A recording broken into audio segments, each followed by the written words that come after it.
Did Jon Moxley go out there and expose CM Punk for what he did last week, blowing up the internet in a now deleted Instagram story? Well, if you were on social media, it certainly looked like World War III, with a lot of your favorite YouTube content creators once again taking things out of context and making everything feel so much worse. We'll talk about it right here on Off the Script.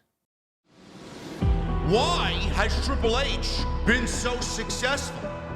Why is Triple H running WWE better than Vince McMahon and Bruce Pritchard on Monday and Friday night? Long-term booking.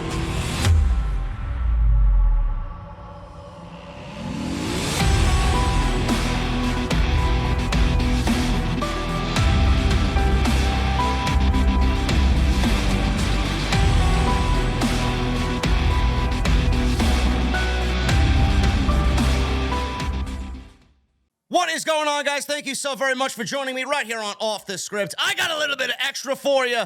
It is March 28th, 2023. I'm your host, JD from New York. As always, coming to you from the OTS venue. Thank you guys so very much for joining me on your Tuesday afternoons, wherever you may be, man. Jon Moxley. That is the topic of today's discussion. Jon Moxley sat down with his wife, Renee Paquette, and everybody was very excited to see what was going to come out of this podcast this morning. And I woke up, and legitimately, before I even wiped the shit out of my eyes, people were making it out to be the worst thing ever. Jon Moxley buries AEW. Jon Moxley hates AEW. And all this other nonsense. It legitimately looked like World War III. On social media, every single Twitter Blue subscriber thinking that there's some verified source on Twitter quote tweeted the same fucking thing. I mean, I thought I had maybe 7, 8 accounts legitimately with the same tweet, with the same statement taken from the podcast, just looking for likes and fishing for views and interactions on social media. If there's one thing that I hate, I can't stand it, and this is the first time I'm actually saying this to anybody. If there's one thing that I absolutely loathe, it is these accounts on Twitter that basically take statements and take articles from The Observer and from SAP and Fightful, and they put it in a tweet, and they put quotes over it, and then they cite where they got the statement from, and they pretend like there's some fucking big-time account because they got a Twitter Blue verified checkmark. I mean, these accounts offer no opinion, they offer no value, and it's nothing more than people fishing for likes and interactions and followers. I mean, they're nothing but bots. They're nothing but they're not even real people. They're not even real people. There's no human beings. There's no real human beings behind these accounts. And it pisses me off because that's what people follow on Twitter. Instead of a real person who is going to offer real value and real opinion and real interaction, that's who they follow. I wake up this morning, you got Wrestle Geeks, you got fucking Boraholic, you got What Culture, doing all the same thing. I mean, if I could throw it up for you guys in this video, because I know they just put something out, the fucking clickbait that Wrestle Talk went out there and did. I don't believe you people listen to this shit. I really don't. These people have no value. They don't have any morals at all. And the funny thing is, Sap reached into my DMs and he legitimately was so pissed that I maybe clickbaited people with my Mandy Rose video where Jesse and I talked about Mandy Rose because I put Mandy Rose quit WWE. He's buddies with all these fucking people. I don't see him calling out the fucking absolutely egregious clickbait, the blatant clickbait on these podcasts and from these YouTube content creators. Jon Moxley, Renee Paquette, what was said on this show that everybody is making into a big deal. Holy shit. You know, the one takeaway that I had from this podcast is that Renee Paquette went behind Jon Moxley's back. Not really behind his back, but he said no, and she didn't give a shit. So she went out and go buy a cat. She went to go buy a cat, and the cat is going to be like 25 to 30 pounds. He's one of those cats that really is he chases the mouse away or the mice away, and he takes care of that type of situation so that they don't get mice in the house. And the cat's paws are so big that Jon Moxley said the fucking thing's paws are like baseball gloves. That's the biggest takeaway I had from this podcast, and yet people are making it out to be like Jon Moxley. Oh my God, he said this about AEW. He's going to go back to WWE. Oh my God, there's so much heat. We're going to go over everything right now, man. I'm going to show you exactly what the fuck is going on here. So let's cycle back. CM Punk says this on Instagram in a now deleted IG story. CM Punk wrote, I wasn't cleared to wrestle yet. Then the plan was to wrestle at the pay-per-view. I sat and listened to Moxley's Rocky 3 idea. I'd explain how I never seen a Rocky movie, and I thought the idea sucked, but if the boss wanted to do it, whatever. He said he wouldn't lose to me.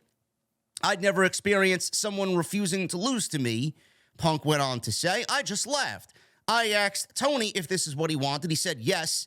He's the boss, so I said okay, but I'd need to be cleared first. They kept saying it would just be a squash, so I didn't need to be cleared. I scoffed at that. My health is more important. Dave Meltzer is a liar. Chris Jericho is a liar and a stooge.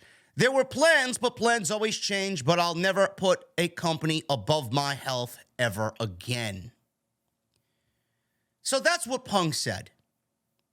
You know, in the grand scheme of things, you know, what you need to pick apart there is what Dave Meltzer's been doing, and Jericho. Is Jericho the one kind of leaking information to Dave Meltzer and all this shit? You know, at the end of the day, if you're pro Punk, fine. If you're against Punk, fine.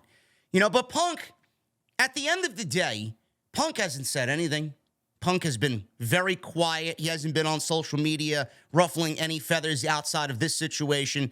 He's gone on and he went to do MMA commentary, I believe. He kind of poked fun at it. And, you know, he was giving people, you know, little tidbits here and there on his Instagram about forgiveness. And he was quote tweeting a couple of people and, you know, taking some statements from a book that he was a part of or whatever the case is. I don't know the whole story there. But he wrote the foreword to a book, I believe, as of late.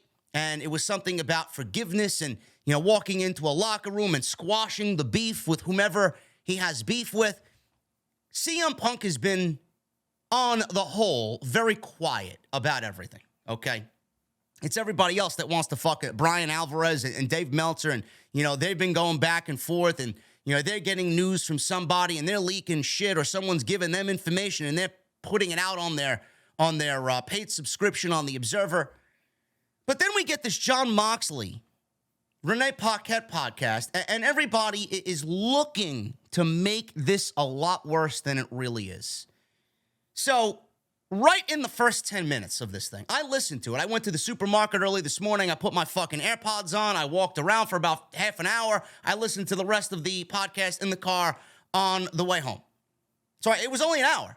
There wasn't really much to take away from this thing. He talked about Adam Page. He talked about Lance Archer. He talked about Texas Deathmatch. He gave you the inner workings of what he wants out of a match and how he plans for a match. He talked about the fucking cat. You know, he talked about how he likes Marina Shafir and what he's doing at Bloodsport during WrestleMania weekend. The first 10 minutes is all you need in this thing. And people legitimately took one fucking quote from the podcast and made it into a big thing.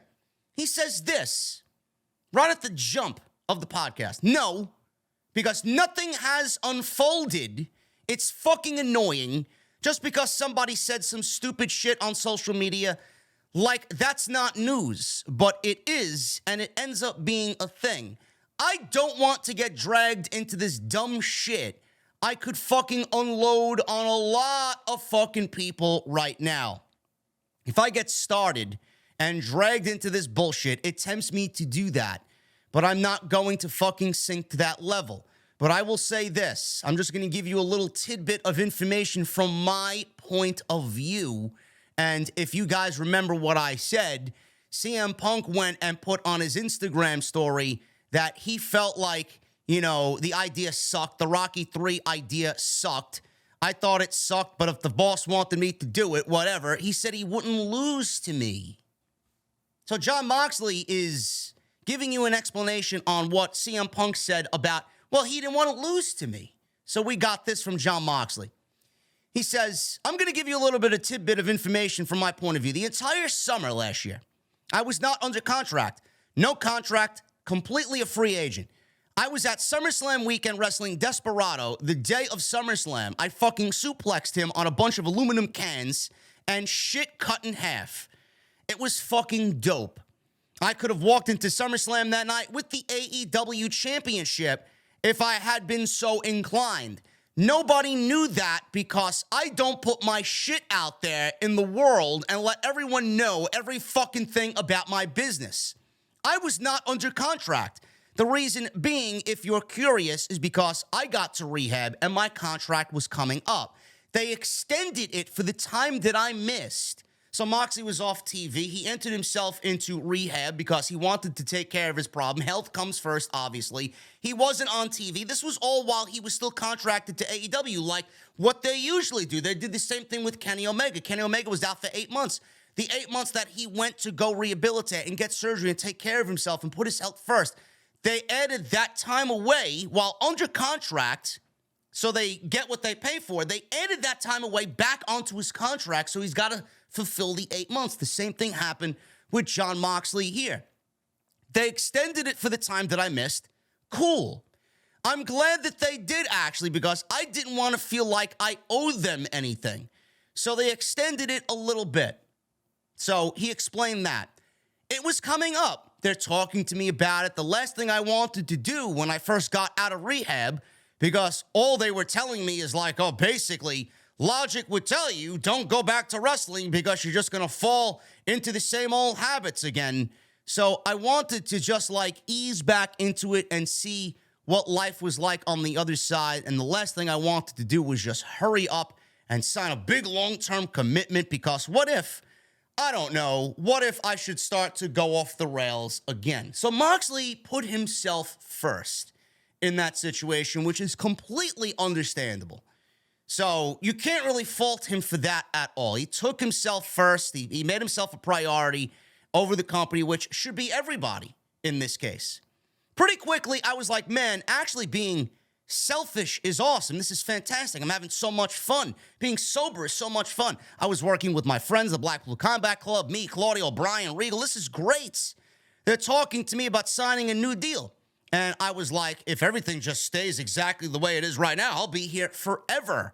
You can pay me in cash in an envelope at the end of the night. I don't give a fuck. But I can't tell you what I'm going to feel like in 6 months, especially not in 3 years or 5 years. Once I make a commitment, then I will push myself through injuries and I will push myself too hard. And I will do all those things that add up and it leads you down the road or whatever.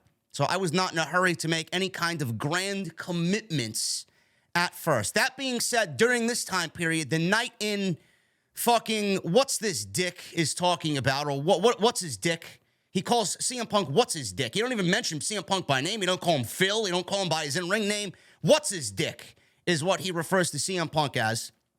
Minneapolis. It was the night he came back and was hopping around on one foot, bumping around Inner Circle or whatever after me and Jericho wrestled in a badass match, by the way. So we're talking about this stuff later. Now, keep in mind at this time, this is my whole point. I basically don't work there. Moxley's working without a contract. He's a free agent. So he's going on to say, I don't work here. I shouldn't even be in this locker room. I shouldn't even be a part of this discussion. I'm working without a deal. I don't work for AEW right now, theoretically. For all intents and purposes, I don't even work here. Tony is not my boss. I don't even have to be in this locker room. I don't have to do shit. So even me being in this room and offering and agreeing to a storyline that puts you over at the pay-per-view, if anything, I'm bending over backwards for Tony and for this dude and for the company and everybody because I didn't have to do shit. If anything, I was bending over backwards, so that's it. It's not even controversial. End quote. Now, I think using the term bending over backwards is a little harsh in a sense coming from Jon. Is he really bending over backwards for AEW? Is he bending over backwards for Tony Khan? Is he bending over backwards for CM Punk? That's the part that really kind of maybe throws people off, is bending over backwards for the company. I mean, it's either you want to do it or you don't want to do it. And in this case, Jon Moxley loves AEW so much that no matter what, if he's got a contract or not, Moxley was going to do business because he loves AEW and he wants to see the company be where he knows the company should be. Whether Punk is there or not, whether Punk is the champion or not, he's going to do what he has to do for the betterment, for the right of the company. So that is something that I think could have been worded a little bit better. Did he really bend over backwards? I mean, they weren't really pulling his fucking arm over it. He wanted to do it, or you don't want to do it. It's very simple. The biggest takeaway from this is that Jon Moxley was working without a contract. We didn't know that. The journalists didn't know that. The community did not know that. And CM Punk went out on Instagram and said that he refused to lose to me. Now, I get it. I get why it opens up a whole new ray of sunshine in this story. Jon Moxley basically is saying, hey, I'm working without a deal. And Jon Moxley went into this. First of all, Jesse heavily criticized the match when we talked about it on the podcast when all of this was going down last year. I didn't really mind it too much. Was it a little weird that they gave this match 2 weeks before the fucking pay-per-view, maybe a week before the pay-per-view, and then only to do it again at the pay-per-view and make Punk the champion then? Did the 3-minute squash really need to happen? Did it make sense? A lot of people were asking what the fuck is going on. Is it a ratings ploy? Are they getting desperate? Is something going on that we don't know about? I didn't really mind it because I thought it played into a bigger story. And maybe it did. We'll never know because after that, then the all-out media scrum happened, and then forget about it. Everything that was ever possibly talked about was fucking wiped away, and Tony Khan had to really start all over again with a lot of different aspects on AEW TV. But the reason why I didn't heavily criticize them is because I watched it over and over again. I saw Punk's body language. I looked at Punk's demeanor. I said, there's got to be a reason for this happening. Maybe this is leading into a bigger storyline after all of this. But I get where Punk was coming from. I get where Jon Moxley's coming from. I understand where Punk is coming from in a sense that, he's not saying anything. He's quiet. He's maybe sitting with his thoughts. He wants to come back. The vibe that we get is that he wants to come back. And then he hears this shit. And whether you like him or not, you got to give him some fucking credit for going out there and defending himself on social media. And then Jon Moxley says this. I get Jon Moxley's point of view as well because he's working without a contract. And he's like, hey, I'm working without a deal right now. If we're going to do this thing, I want something in return too. I want to beat you. Could it have been done a little bit better? Maybe. Did it need to happen at all? Maybe. Jon Moxley didn't want to go into a situation where they just made him interim champion because Punk foolishly fucking broke his foot, only to go into this one match and then lose because of something CM Punk did that should have never happened. So I could see Jon Moxley's point of view as well. Jon Moxley said, all right, this happened. Now we're back. We're here. Let me get one over you, and then I'll gladly put you over. But Jon Moxley, the biggest takeaway from this is that he was working without a contract. So that's what people are going on about, and that's the biggest legitimate takeaway from the show. I will say this, he goes on to say, about the chaos that's been going on about the AEW locker room and the stories about the AEW locker room. I will say this, and I hate to say, and this is where people took this clip and made it into a fucking big ordeal, and videos were made about it, and tweets, and fucking clicks, and begging and fishing for likes on social media. I will say this, and I hate to say it, I don't think I've ever said anything even remotely negative about AEW, but I will say this, as an observer, it seems like I spent 8 years on the indies. I spent a couple of years in WWE developmental. I spent 8 years in WWE. I've never seen so much bullshit drama in one place in my entire fucking life. I hate to say that, But it's like, I don't know if it's because of the age of social media that shit gets blown out of proportion. Like, one person types one stupid fucking drunk tweet, and all of a sudden, it's all anybody wants to talk about. We're sitting up here doing a podcast. You know what we're not talking about? We're not talking about the fucking stellar match that Vikingo and Kenny Omega had and all the cool stuff going on in AEW. We're not talking about this great pay-per-view that we just had. We're not talking about any of that. We're talking about bullshit. Like, let me be clear. The vast majority of the people there don't cause any fucking trouble or any bullshit, but they're getting sucked down into this shit like everybody else through the muck. There's plenty of people who just want to get better and perform and fucking just go out there and do a job, man. It's the best job in the world. I'm not an official coach. I definitely don't ever want to be a producer, so to speak. I don't want to be an official producer. I don't want to wear the headset. I don't want to have to write stuff down and talk to the talent. I like being a coach, but I'm not in any kind of official capacity a coach. I've coached people that I think are worth it. I'll give time to anybody, end quote. That's the clip that everybody kind of took out of context. I never said anything negative about AEW. I'll never say anything bad about AEW, but he spent all these years elsewhere, and I've never seen so much bullshit drama in one place in my entire fucking life. Jon Moxley does not want to be a part of the bullshit. Jon Moxley is a loyal AEW superstar. He's a loyal guy. Working without a contract, he could have said, fuck off to Tony Khan. And he legitimately said he could have taken the AEW championship to WWE and they would have never seen or heard from him again. He didn't do that because he loves AEW. He loves what they stand for. He's the face of the fucking company. He's the heart and soul of the company. He believes in Tony Khan. He has faith in Tony Khan. He's loyal to Tony Khan. Why would he do that? Why would he do that? He's the type of guy that you want at the top of the food chain. He's the type of guy that you want as a leader in that locker room. If this podcast did anything, it showed you that Jon Moxley doesn't want any of this.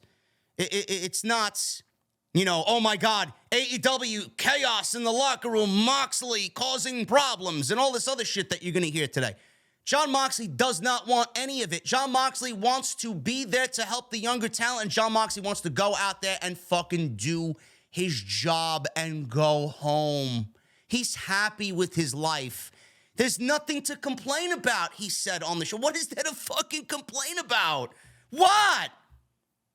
All this shit, and I said this on social media, all this shit, and it's becoming very, very apparent as we move on to a potential CM Punk return. All this shit that you've seen, most of it is drummed up by the community.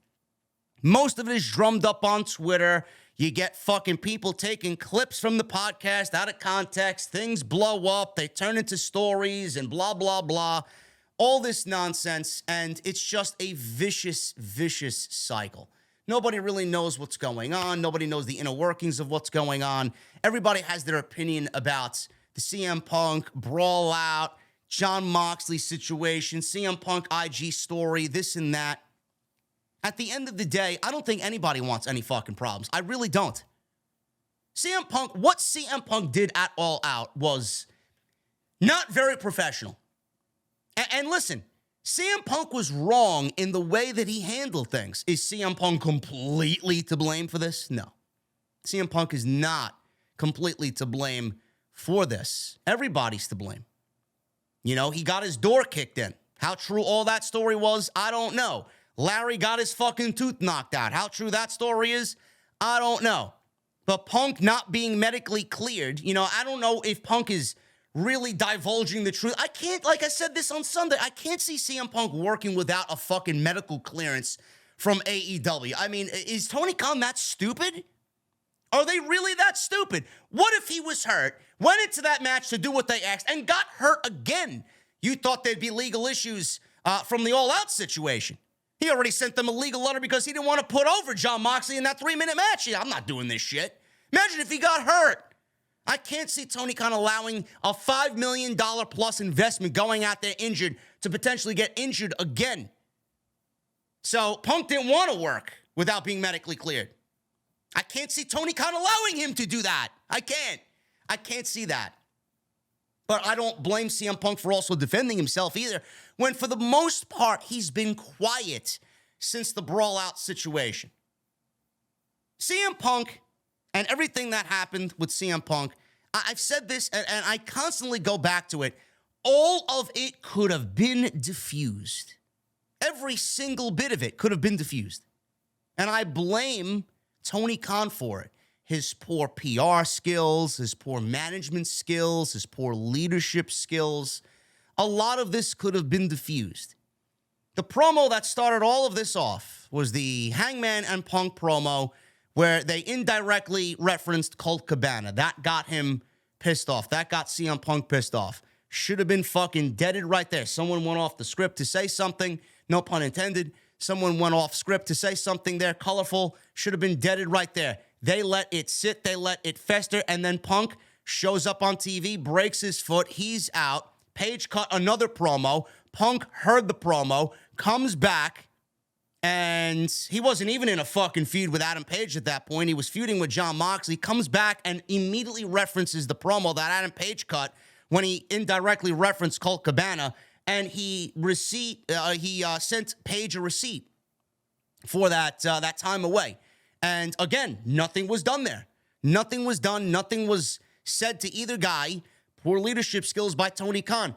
It festered and grew into a disease from that day one until Punk came back. It got worse. And then we go into the Moxley and Punk situation, go into All Out, and then Punk is given the platform with a live mic, and he just blows up AEW and what he said at the All Out media scrum. And Tony Khan was sitting there looking at Punk, not really, oh my God, I don't believe he said that. Yeah, just looking at him and shaking his head as if he's had these discussions with CM Punk before. Nothing was done as far as Tony Khan and being a leader is concerned. He didn't cut the microphone off. He didn't whisper to Punk's ear, what are you doing? He didn't stop Punk at any point. He just let him fucking talk as if CM Punk was his best buddy and they were at the bar and Punk was just unloading fucking stories from the road as they were drinking a couple of cold ones. He did nothing to diffuse that situation, which then led to what happened after All Out. The only type of leadership skills that Tony Khan showed in this case is when he suspended Punk. Punk was already injured at that point, and suspended the Elite because of what happened at All Out. And that was it.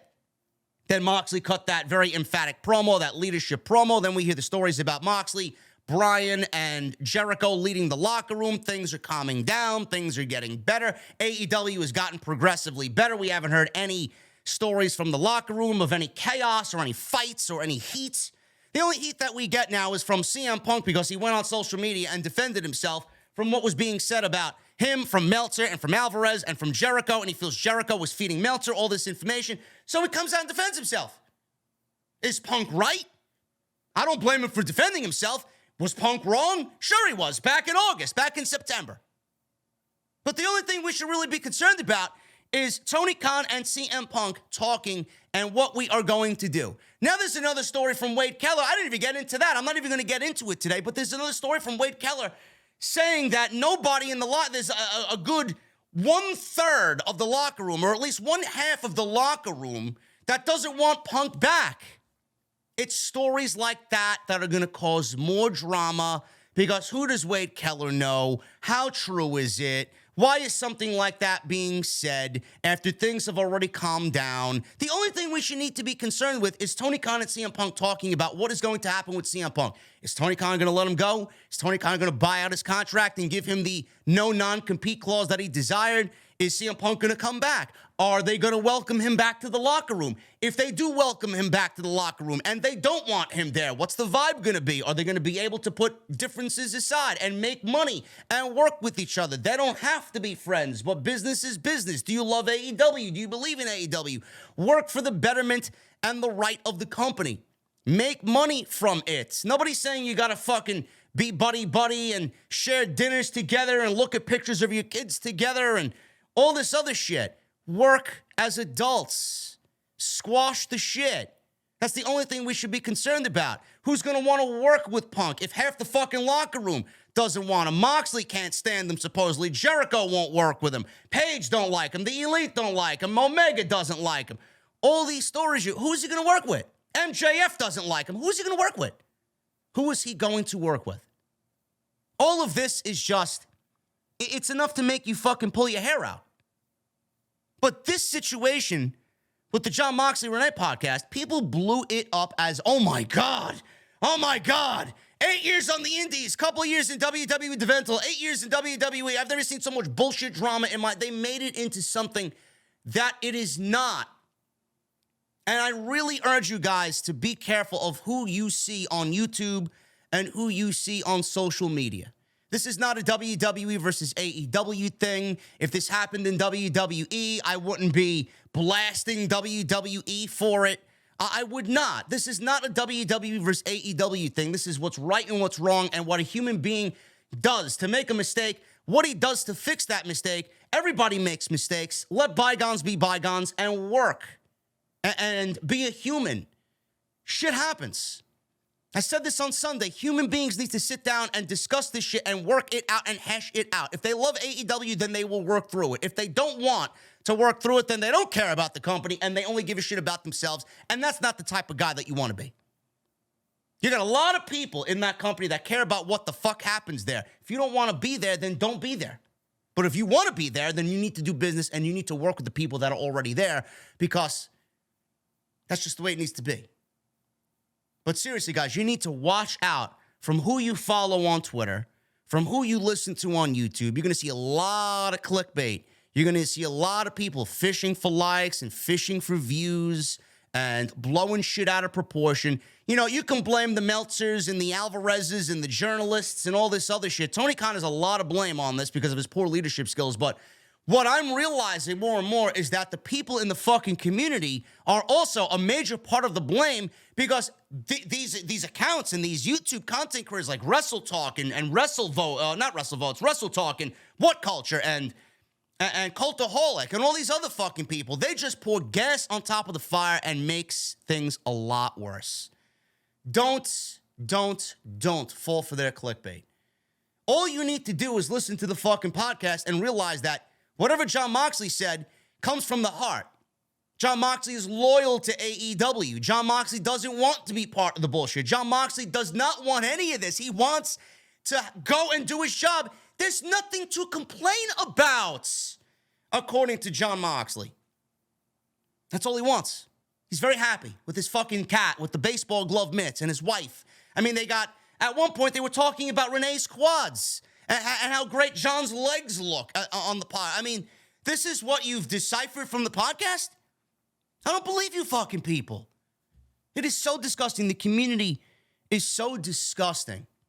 Seriously. You know, I could sit here and blast the fucking community for the attitudes and the cheap way out that they take and the fishing for all the likes and the retention and the views and all this shit. Nobody does anything honestly. Nobody's really honest with themselves and their audience. This is why I fucking hate half of the fucking community, man. I can't stand them. I can't stand it. If I didn't have to be on Twitter, I would not be, which would make a lot of people happy, but I do because it's a part of the business. It's a part of what I do here. Just be careful about what you read and what you do and who you watch.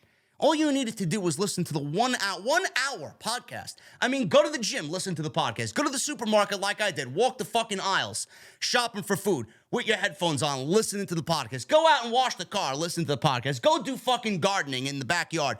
Listen to the podcast. Play your PlayStation 5 and have the podcast on in the background. Listen to the show yourself instead of taking what was 2 sentences and people made into 100,000 view videos. It's disgusting. It really is. Nothing from this show is newsworthy at all. And there was no new information outside. Moxley was working without a contract, and nothing was debunked. Nothing was talked about. Nothing was denied. He didn't want to talk about it. He didn't even mention him by name. Because he wants to stay away from the bullshit. Because you know what? Moxley's going to show up on Wednesday, and the storyline with the Blackpool Combat Club and the Elite is going to continue. And that is all. He spent more time on this podcast talking about why he respects the Elite and why they carved their own path. And then he started building the current upcoming program with all 6 guys. He spent more time talking about why they're feuding on TV and why he doesn't like them on TV and what he's going to do moving forward than he talked about with CM Punk, who he didn't mention by name. Just watch out and just take a little bit of effort and do the research yourself or listen to the show yourself instead of reading a tweet from some fucking idiot who is of no value to anybody. Taking statements out of context and just putting them up there because, oh my God, I got no friends in real life. Let me go out there and pretend I have all these friends on social media that like my posts. Give me a break. Anyway, guys, that is all I got for you. I wanted to talk about this. A lot of people reached out to me. You're going to do an extra. You're going to do an extra. I decided to do an extra on it. And it's WrestleMania week, so why the fuck not? Why not? If you guys enjoyed the video, please hit that thumbs up. Let me know what you think down below. And I will see you live tonight. I think we're streaming Resident Evil 4 Remake tonight on the brand new video game streaming platform called Kick. So I'll see you guys over there. Hit that thumbs up. Definitely hit that thumbs up. Helps me out. Follow me on social media at JD from NY206. And hit that subscribe button down below and turn on the bell for all notifications. We were live on Monday night for the Monday Night Raw podcast. Go check that out as well. It's on the homepage right now. We got a lot of shit coming up this week, so make sure you guys keep it right here on Off the Script. Enjoy your Tuesdays, and I'll see you tonight for some more fun on the podcast. I'll see you guys then.